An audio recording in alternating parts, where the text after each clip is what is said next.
tal? Muy buenos días y bienvenidos al Diálogo de la Mañana. Tenemos importantes temas para compartir con ustedes en este día martes. Hoy vamos a hablar de movilidad y también el desarrollo a través de la construcción en nuestras carreteras, la conectividad, y en esta primera parte vamos a conversar con Mario Peña y Eduardo Martel, ambos de la Asociación Salvadoreña de Arquitectos e Ingenieros, para poder hablar sobre este tema, cómo se está construyendo el país, cómo se está mejorando la conectividad y cuáles son los impactos. También soluciones al transporte colectivo, alternativas que desde la academia se pueden ir mejorando para agilizar los temas en las ciudades. Pero en la segunda parte también vamos a hablar de la emergencia, porque estamos bajo emergencia naranja, lluvias extremas y también hay suspensión de clases y demás. Para esa parte viene el director de Protección Civil, con quien vamos a hablar sobre estos temas. Ernesto, ¿qué tal? Buenos días.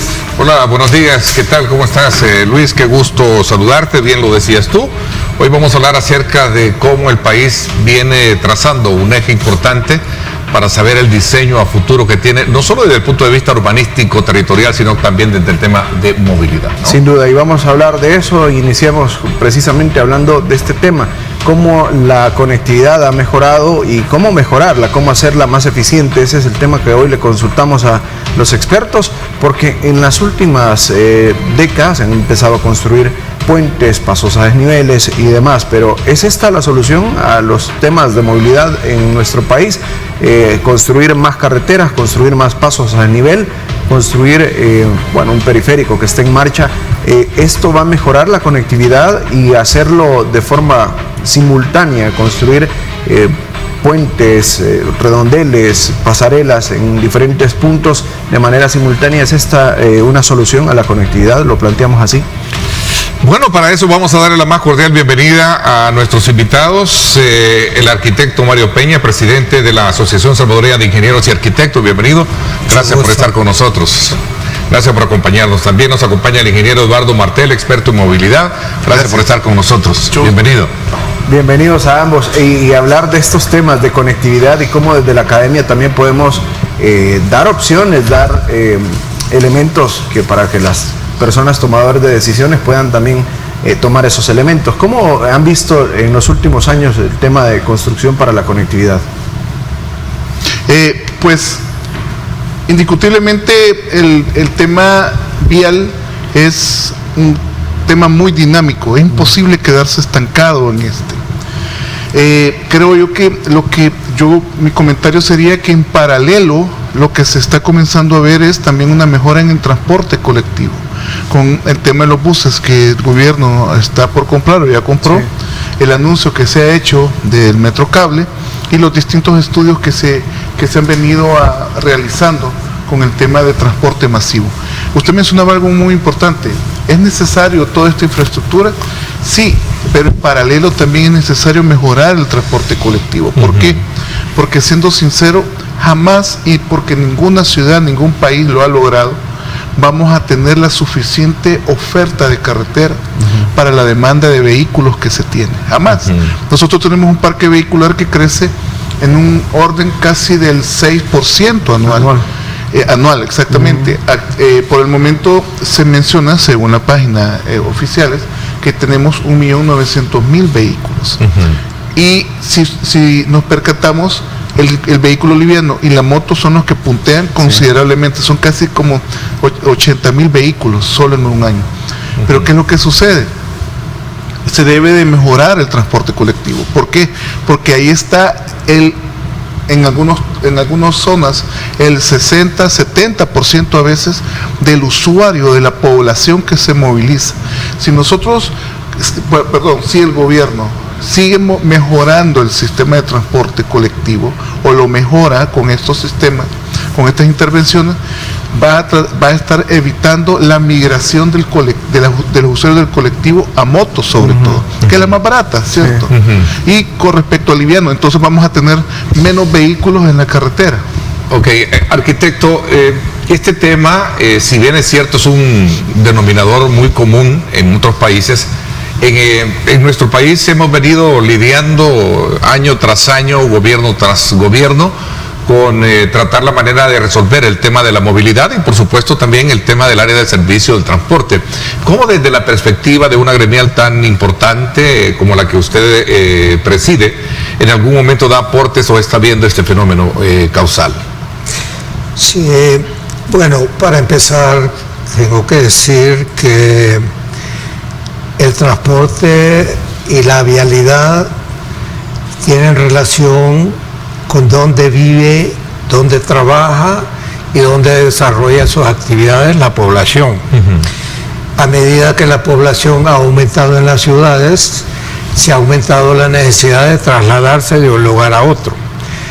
En el siglo que estamos, siglo XXI, y desde el siglo XX, se ha dado un crecimiento enorme de las ciudades por dos fenómenos. Primero, por la industrialización que se dio en el siglo XIX, empezó en Europa y se trasladó al resto del mundo y obviamente no llegó a nosotros, pero en forma menor.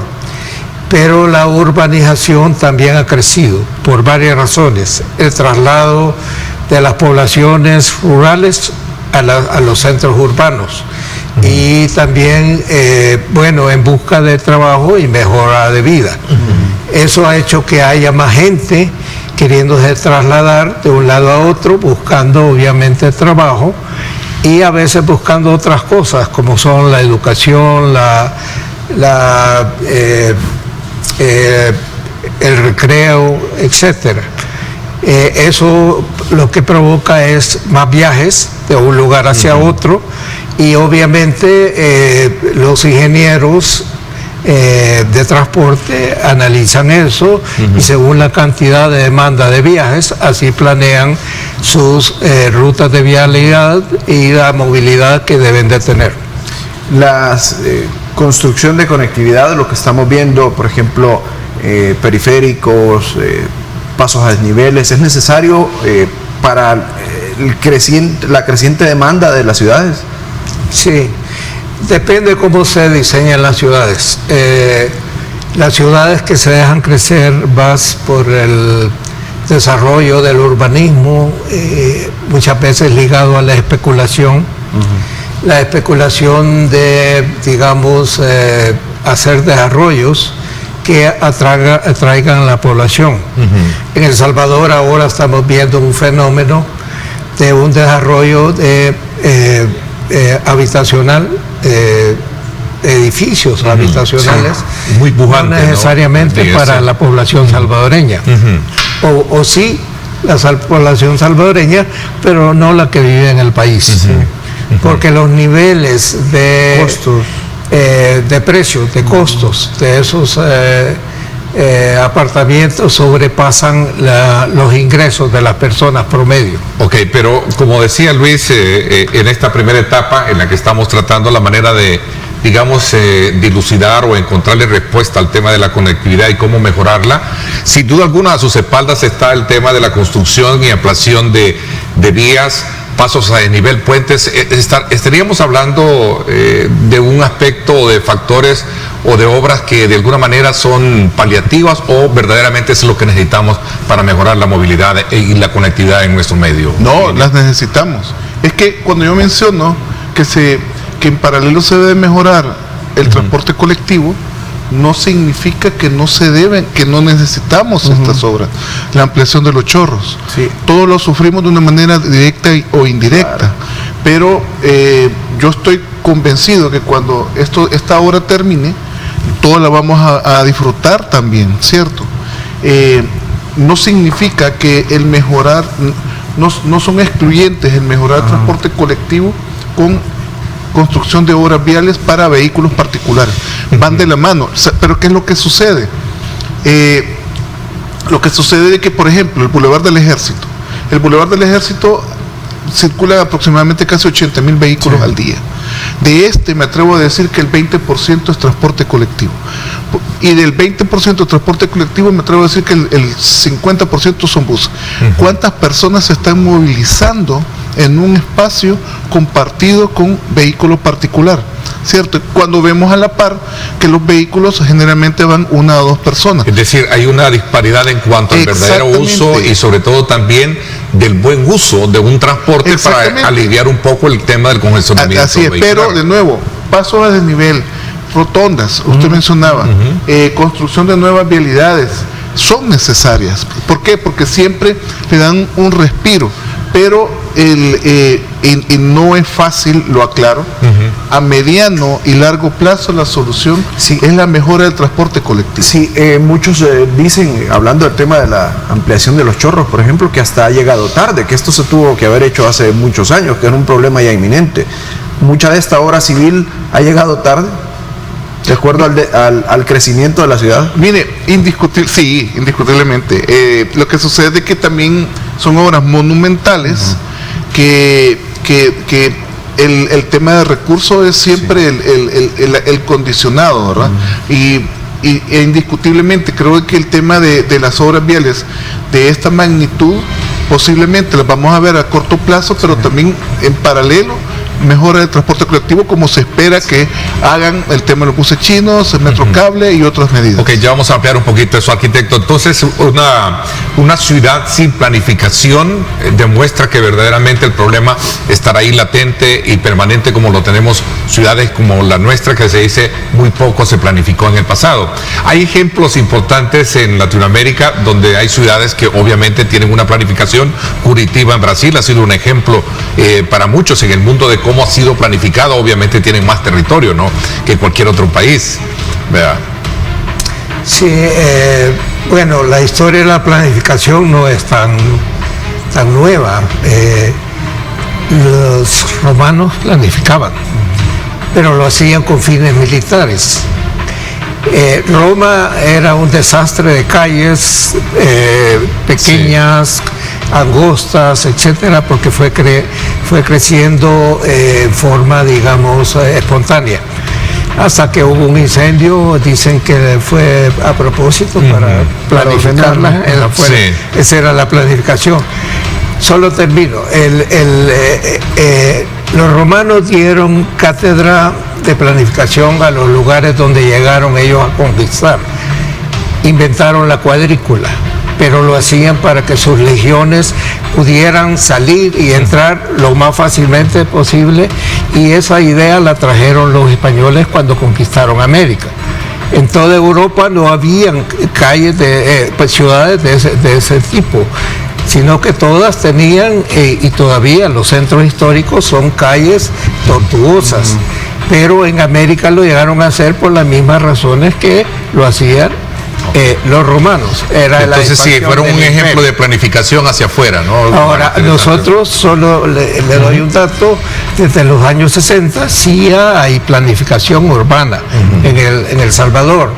Se planificó, se contrató unas empresas de Estados Unidos para que vinieran a presentar un plan que incluía un plan vial, hablando de vías, en las cuales habían 2 autopistas que se cruzaban en el centro de San Salvador. Ese plan se le llamó el Metroplan 80. No sé si ustedes han oído hablar del famoso Metroplan 80, que básicamente alrededor de esas vías era que se hacía planeación de los cuadrantes para llegar a esas vías. Tal vez Eduardo puede hablar un poco. Pero eso será más adelante. Vamos a la pausa, a la primera pausa. Hablamos de conectividad y también hablamos del transporte colectivo hoy, para ver cómo se planifican las ciudades y si San Salvador ha tenido un desarrollo planificado como resultado de lo que estamos viviendo hoy. Así es parte de lo que vamos a tener más adelante. Vamos a una pausa, quédese con nosotros.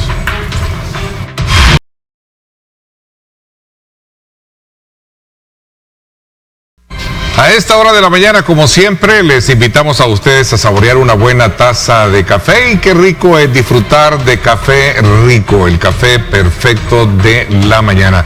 Disfrútenlo porque rico es calidad. Y pasamos contigo, Luis, para que nos des más detalle de los siguientes temas que vamos a tratar con nuestros invitados. Bueno, y es que hablar de soluciones al transporte, precisamente ya lo planteábamos, modernizar el sistema del transporte público de pasajeros es una de las apuestas.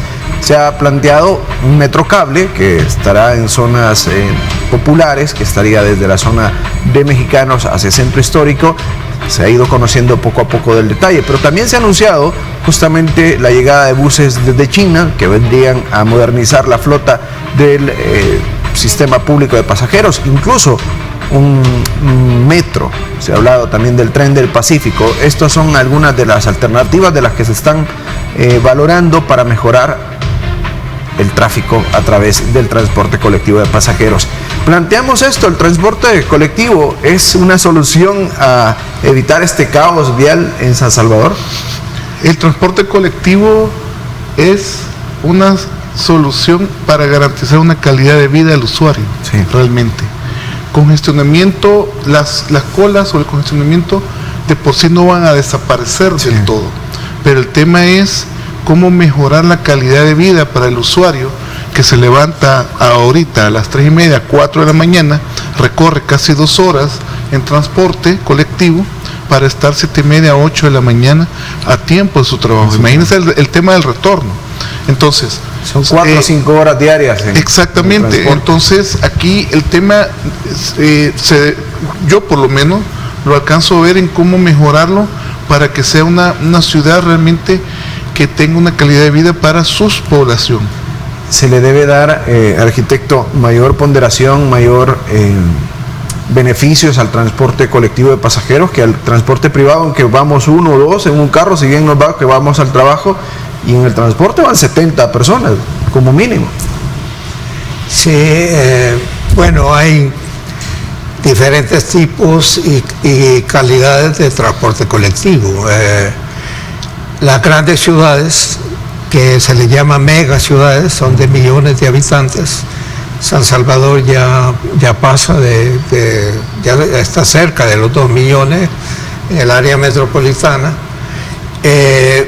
Ya no es suficiente para trasladar cantidades de gente a las horas pico, en la mañana, en la mediodía, en la tarde, que en otros países los reducen a 2 horas, en la mañana y en la tarde o en la noche. Nosotros todavía tenemos la costumbre en muchas partes de ir a almorzar a la casa, ¿verdad? Hoy es difícil eso. Depende de dónde está uno, sí, porque si uno trabaja en Soyapango y vive en Santa Tecla, difícilmente puede ir a comer va y regresa al almuerzo.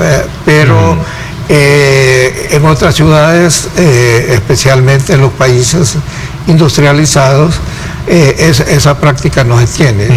Por eso es que se ha desarrollado la costumbre del lunch, que es una comida que evita el desplazamiento y evitar obviamente la secuencia de problemas de congestionamiento y movilidad que pueda tener. Lo que decía Luis, y yo creo que corriendo en el tiempo, es que si un sistema de transporte masivo, obviamente ha demostrado el caso Citrán, que fue lastimosamente empañado por todos los vicios políticos y jurídicos que tenía, como de las alternativas que puede presentar una ciudad que busca modernizarse, ofrecer un sistema de transporte moderno. Por cierto, recientemente se conoció, creo que en una información, que el costo de un servicio de transporte, por ejemplo, el tren del Pacífico, va a costar 300 millones en su primer tramo. Sí, ya se está hablando de una alternativa. Entonces estamos hablando de sistemas modernos, rápidos, pero también caros, ¿no? Sí, bueno, hay que distinguir, ¿verdad? Si tenemos un sistema adentro de una ciudad o otro sistema que conecte ciudades. Sí. En El Salvador, por ser tan pequeño, no necesitamos, por ejemplo, tener servicios de trenes como tienen otros países más grandes en territorio, famoso tren bala. Bueno, China ha desarrollado, es el país que más ha desarrollado los son una maravilla. Transportes colectivos rápidos para llegar de un lado a otro. Con nosotros tal vez no sería necesario, a menos que querramos llevarlo hacia otros países de Centroamérica. Por ejemplo, ir más rápido a Guatemala o a Costa Rica. Sí, pero para internamente el área metropolitana nuestra todavía es pequeña comparado, por ejemplo, con México, Caracas, Medellín, solo para nombrar países latinoamericanos. Guatemala lo tiene también. Sí, tiene algunas alternativas. Metrocable puede ser una alternativa, y verlo así, no como una solución, sino como una alternativa para movilizar estas personas en estas zonas. El Metrocable realmente, o cualquier sistema que se implemente, siendo sincero, debe de formar parte de una conjugación de el sistema actual mejorado y cómo garantizar esa conectividad al usuario. ¿Qué es lo importante de comenzar con estos sistemas? Que, por ejemplo, como se ha mencionado, de mexicanos, habrá estación en la Nacional, en el centro de gobierno y alrededor de Parque Cucatlán.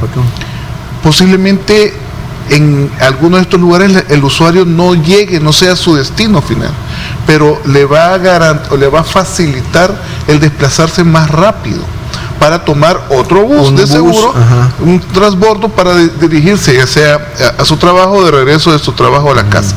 Entonces, ¿cuál es el punto? Ya es el inicio o se vislumbra un inicio de todo esto. ¿Va a ser suficiente? Mire, de nuevo, es como decir, ya no tengamos uso de suelo, cambiemos del uso de suelo agrícola a vivienda porque ya es suficiente el tema de vivienda en nuestro país. Siempre se va a requerir, siempre se va a estar actualizando. Y usted mencionaba algo muy importante, los costos que tienen estos sistemas son altísimos, pero en ninguna parte del mundo, bueno, que creo que solo son 2 países en el mundo, en los cuales el sistema no está subsidiado por el gobierno. La mayoría están subsidiados de una u otra manera. ¿Por qué? Es la manera de garantizar la accesibilidad a todo el estrato social. Y ahí es donde funciona el tema del transporte colectivo para garantizarlo. Ok, interesante, porque nos deja una reflexión, importante desde el punto de vista de que ustedes, que son los encargados de examinar el trazo y desarrollo que tiene un país desde la perspectiva de planificación y otros aspectos logísticos, obviamente de logística, obviamente de movilidad también, de alguna manera pues están atentos viendo cómo se va comportando este tema. Están próximos, por cierto, a llevar a cabo la semana, una semana importante de celebración que han denominado la Semana de la Ingeniería y la Arquitectura 2025, con el lema Hacia un país con desarrollo humano y turismo sostenible. Cuéntenos un poquito, arquitecto, sobre ello. Sí, ASIA, que es la Asociación Salvadoreña de Ingenieros y Arquitectos, la mayor agrupación de ingenieros y arquitectos que hay en el país, año con año está celebrando, a veces 2 veces al año, a veces una sola vez, el día del ingeniero salvadoreño, que por ley existe, es el 20 de julio, y el 17 de octubre es el día del arquitecto. A veces lo hacemos más cercano al Día del Arquitecto y a veces el día más cercano al Día del Ingeniero. Este año nos ha tocado cerca del Día del Arquitecto y comenzamos el 19, domingo 19, con una carrera pro ley del ejercicio profesional. Luego tenemos 5 foros de lunes a viernes y tenemos conferencias magistrales. El tema de este año, como ya usted lo mencionaba, es hacia un país con desarrollo humano, pero también puede ser a través de su turismo sostenible. ¿Por qué hablamos de sostenible? Es porque tiene que ser un turismo que propenda al desarrollo humano, que respete el medio ambiente y por lo tanto que sea sostenible en el tiempo. Para eso tenemos el día lunes la inauguración de la semana con la asistencia de la señora ministra de Turismo, y tenemos la clausura el viernes con un pronunciamiento sobre una serie de foros y de conferencias que vamos a tener que va a ser el pronunciamiento que haremos como Asociación Salvadoreña de Ingenieros y Arquitectos. Durante la semana hay varios foros, sí. Uno de ellos se llama Conectividad y Transporte. Tiene que ver con el tema que estamos hablando ahora. Vamos a tener a varios presentadores. Uno de ellos es el ingeniero Martel. Vamos a tener un presentador de Guatemala y también va a estar el ingeniero Saúl Castelar. Todos ellos son expertos en el tema y nos van a hablar de eso mucho más profundidad de lo que hemos estado. Creo que nosotros hemos logrado capitular un poquito la esencia de lo que va a tener esta semana, así es que definitivamente estará muy interesante y vamos a estar muy a la expectativa de lo que realmente ahí se genere. Así es que desde entrada, pues muchas felicidades, tanto para los ingenieros y para los arquitectos que están ahí en una media de celebración, ¿verdad? Sin duda. Bueno, felicidades también para todos. Felicidades. Y temas de mucho interés que van a estar abordando en la semana del arquitecto y el ingeniero. Vamos a la pausa. Al volver hablamos de la emergencia nacional. Estamos bajo alerta naranja por las lluvias que se han dado en las últimas horas y hay suspensión de clases, ya le contamos. Así es, vamos a la pausa y con más detalles también.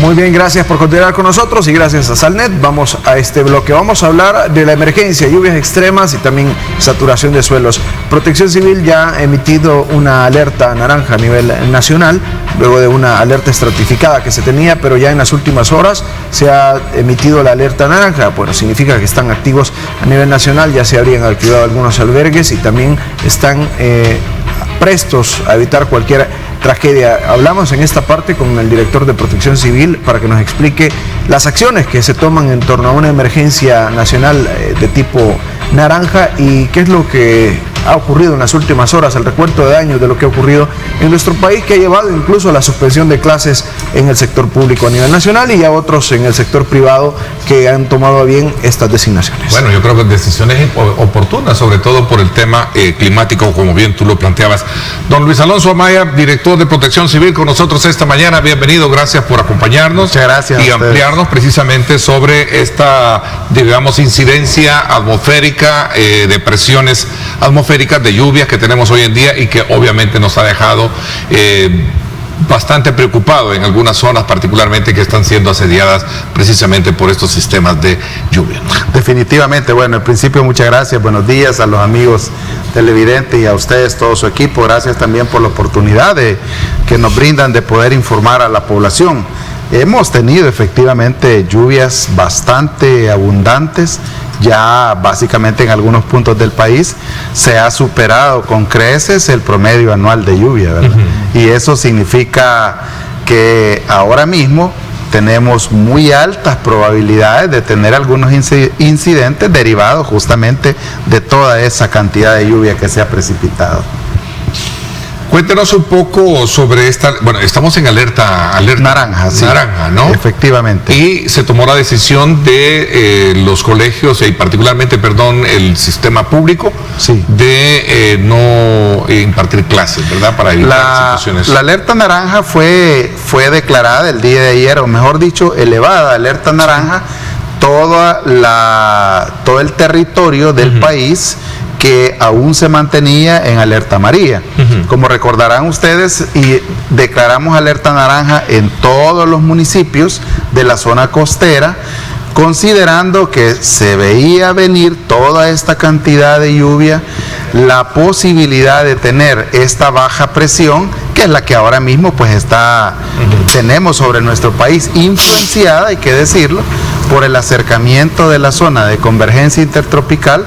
Para los amigos televidentes, un campo nuboso que permanentemente se mantiene al menos entre mayo y octubre, probablemente mediados de noviembre, entre, digamos, Colombia, Panamá, Costa Rica y El Salvador, ¿verdad? Entonces, y Nicaragua. Entonces, o sea, que nos sorprenden fuertemente, nos impactan fuertemente ¿estamos preparados para eso o es que nos vemos sorprendidos precisamente por el factor de incidencia que tiene estos fenómenos? Realmente estamos, yo diría que estamos preparados, hemos venido desarrollando algunas capacidades. El hecho de tener, por ejemplo, información científica que nos permite a nosotros tomar estas decisiones es una muestra, digamos, de toda la inversión que se ha hecho, porque hay que decirlo, el tema de poder tener la capacidad de establecer esos pronósticos, de poder tener esa listeza técnica que nos permite identificar cuáles, por ejemplo, serán los puntos más críticos en el país, sí o sí requiere una inversión, tanto en talentos humanos como en equipamiento. Pero es un avance importante para prepararse. Claro. Lo de Santa Ana, por ejemplo, cualquiera puede decir, bueno, ¿y por qué nos sorprendió? O ya sabíamos que tenemos ese problema, ese mar de agua, que obviamente a todos nos impacta. Indudablemente, como yo lo he dicho, hay ciertas situaciones que han venido, digamos, sumándose.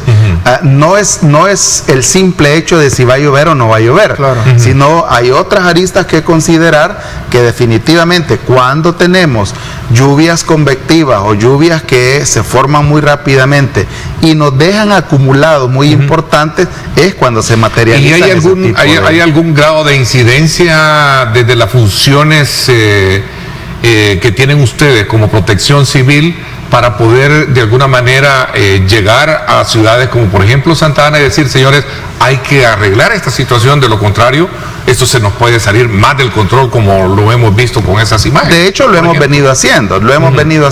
El Protección Civil es una instancia que no solamente se ocupa de generar planes. La atención de emergencia. Exactamente, la atención de emergencia como tal. Hay que decir algo, pues, que es muy importante que la población lo sepa. Aunque el mundo, y yo siempre hago esa referencia, aunque el mundo viene hablando de temas de reducción de riesgo de desastre desde hace más de 40 años. De hecho, el primer decenio internacional para la reducción de los desastres fue del 90 al 99, ¿verdad?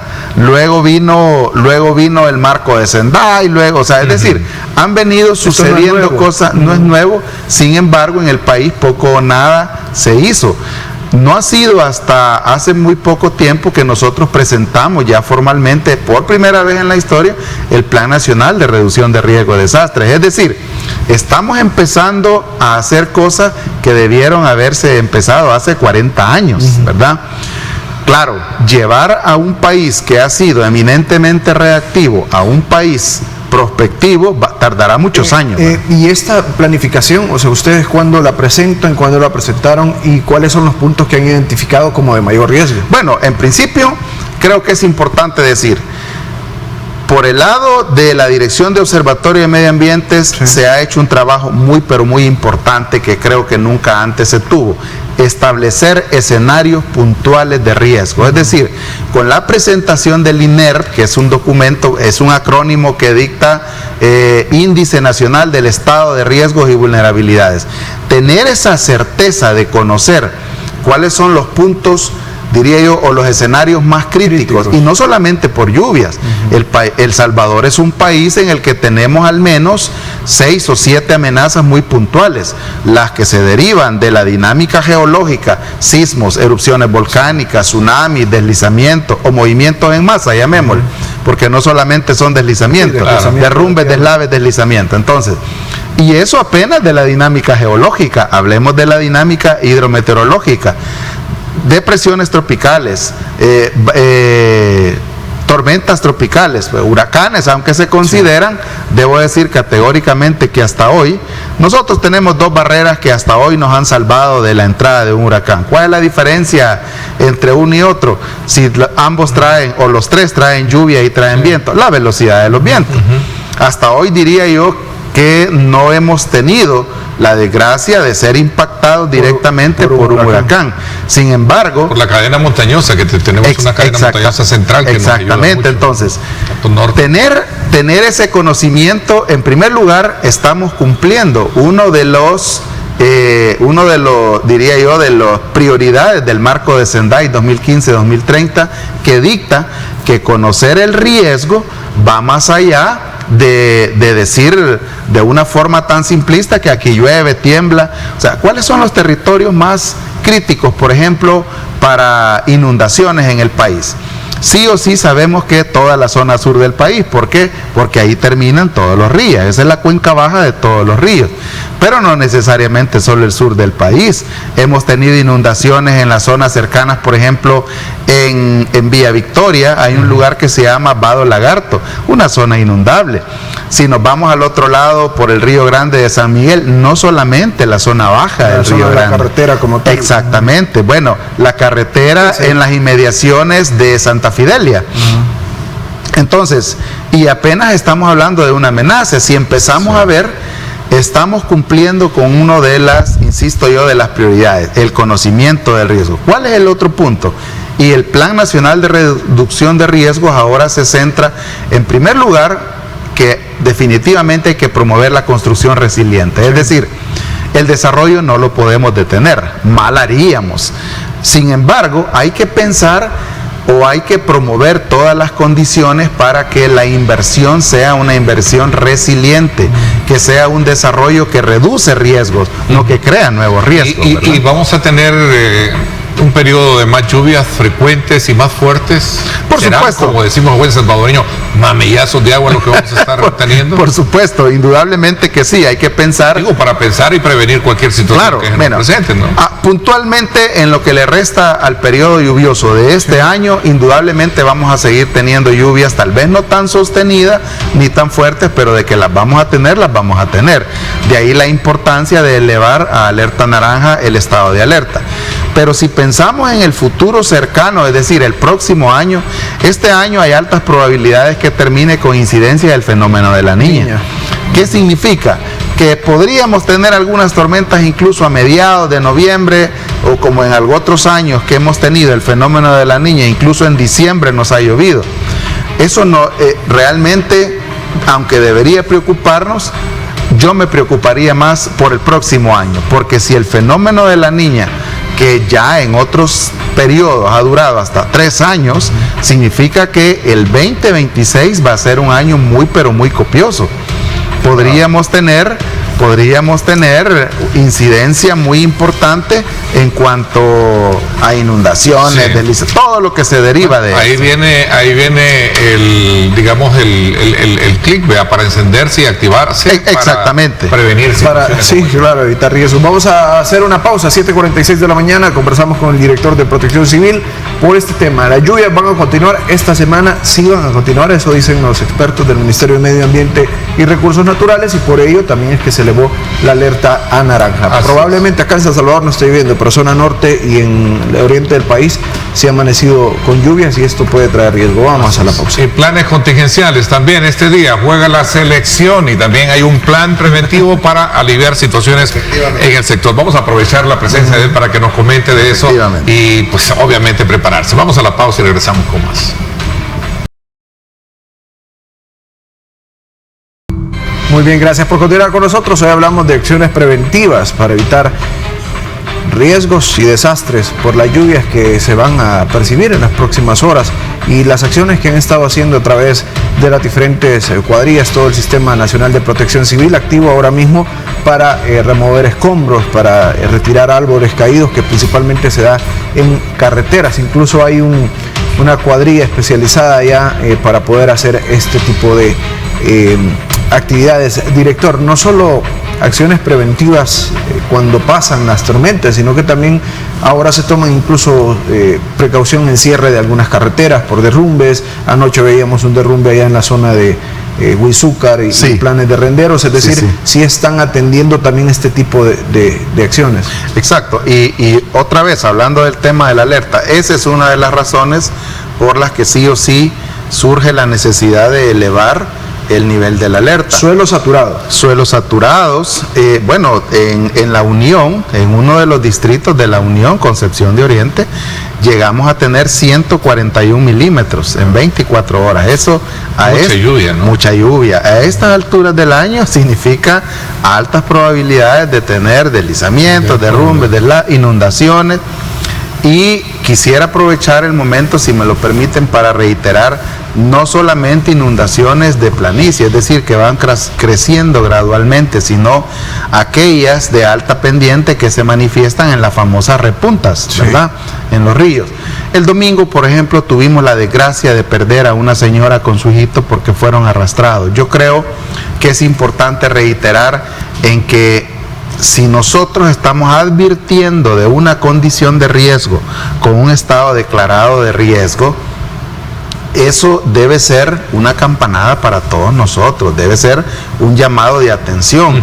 Al final, yo tengo la responsabilidad de decidir cuánto me expongo. Entonces, hay que considerar que los ríos, sobre todo los que están cerca de nuestro entorno, donde yo vivo, en el cantón, en el pueblo, donde sea, no podemos decir que no los conocemos. Entonces, creo que es importante reiterar, no ponernos en riesgo. Así es, o sea, se trata de tenerla y verla venir, ¿verdad? Exactamente. Es decir, en buen salvadoreño. En buen salvadoreño, pero un poco es que hoy he venido bien que lo cuenten esto, pero es cierto, o sea, si yo sé que estoy en una zona de alto riesgo, y eso también hay que tener conciencia situacional de donde estamos, tener mucha conciencia, organización con vecinos y demás, porque esto nos puede salvar. No, incluso, y de repente me voy a escuchar, diría yo, demasiado reiterativo, pero yo siempre lo he dicho, mira, hay cosas que en nuestro entorno pueden estar pasando que a mí deberían llamarme la atención.